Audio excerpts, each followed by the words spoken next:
Так, добрый день. Информация для тех, у кого механическая коробка передач на туксонах, также спортажах. Первых это касается.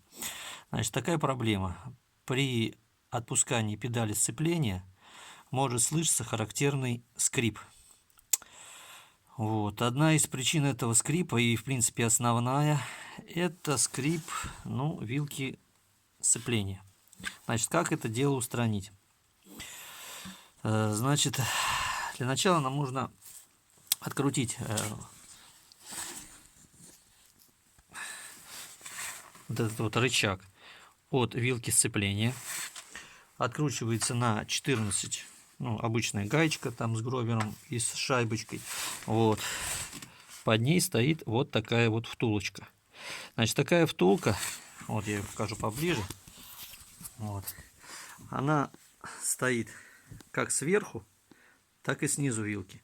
Со временем она вырабатывается, загрязняется, и, соответственно, это мешает нормальному возврату педали сцепления. Из-за этого происходит заедание в момент подключения сцепления.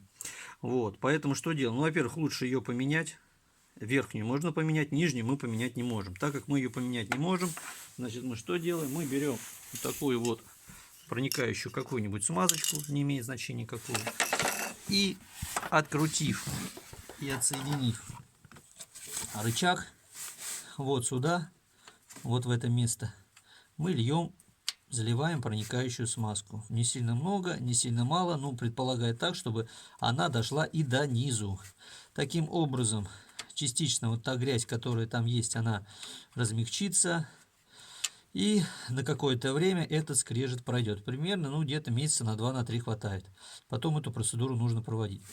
И когда это, естественно, надоест, да и подизносится сцепление, когда вы будете менять сцепление, обязательно нужно поменять на вилке сцепления и вот эти вот две втулочки. Этого многие не делают, сцепление меняют, а скрежет остается. Вот такие вот дела. Это одна из особенностей данных машин, данных коробок. Такая проблема есть, поэтому меняя сцепление, не забудьте поменять вот эти втулочки, и желательно поменять направляющую втулку, по которой ходит выжимной, потому что она тоже вырабатывается, и из-за этого он может немножечко подзаедать.